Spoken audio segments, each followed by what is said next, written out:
Hello, അസ്സലാമലൈക്കും. ഇന്ന് ഒരു വെറൈറ്റി ഇപ്പം ട്രെൻഡായിട്ട് വൈറലായിട്ട് പോണ ഒരു മാങ്ങനോടുള്ള ഒരു ഐറ്റം കാണല്ലേ. ഈ സാധനം ഞാൻ കാണുന്നത് ഇൻസ്റ്റഗ്രാമിൽ നിന്നാണ് കേട്ടോ. ഇൻസ്റ്റഗ്രാം ഇങ്ങനെ സ്ക്രോൾ ചെയ്ത് ഇങ്ങനെ പോയി ഇങ്ങനെ നോക്കിക്കൊണ്ടിരിക്കുന്ന സമയത്താണ് ഞാൻ ഈ ഒരു സാധനം കാണുന്നത്. അപ്പോൾ ഞാനും വിചാരിച്ച് നല്ല അടിപൊളി സാധനമാണ്, ഒന്ന് ട്രൈ ചെയ്ത് നോക്കാം.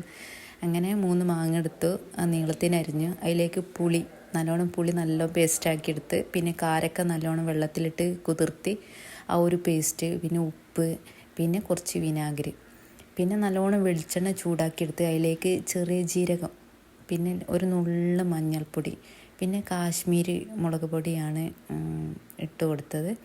പിന്നെ നല്ലോണം അത് ഒന്ന് ഇളക്കിയെടുത്ത് ഞാൻ ഇതിലേക്ക് ഒഴിച്ചു കൊടുത്ത്, ഈ മാങ്ങൻ്റെ ഇതിലേക്ക് ഒഴിച്ചു കൊടുത്ത് നല്ലോണം മിക്സ് ചെയ്ത്. അപ്പോൾ ഞാൻ ആദ്യം സ്പൂൺ കൊണ്ടാക്കി, കാരണം നല്ല ചൂടുള്ള വെളിച്ചെണ്ണ അല്ലേ, അപ്പോൾ കൈ പൊള്ളണ്ടെന്ന് കരുതി.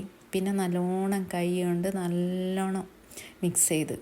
അപ്പോൾ എൻ്റെ അമ്മ നല്ല എരിവും പുളിയും മധുരവും ഒക്കെ ഉള്ളൊരു നല്ലൊരു അടിപൊളി ഐറ്റം അപ്പോൾ എല്ലാവരും ട്രൈ ചെയ്ത് നോക്കുക. പിന്നെ എൻ്റെ വീഡിയോ ഇഷ്ടമായാൽ ലൈക്ക് ചെയ്യുക, സബ്സ്ക്രൈബ് ചെയ്യുക, കമൻറ്റ് ചെയ്യുക. Thank you.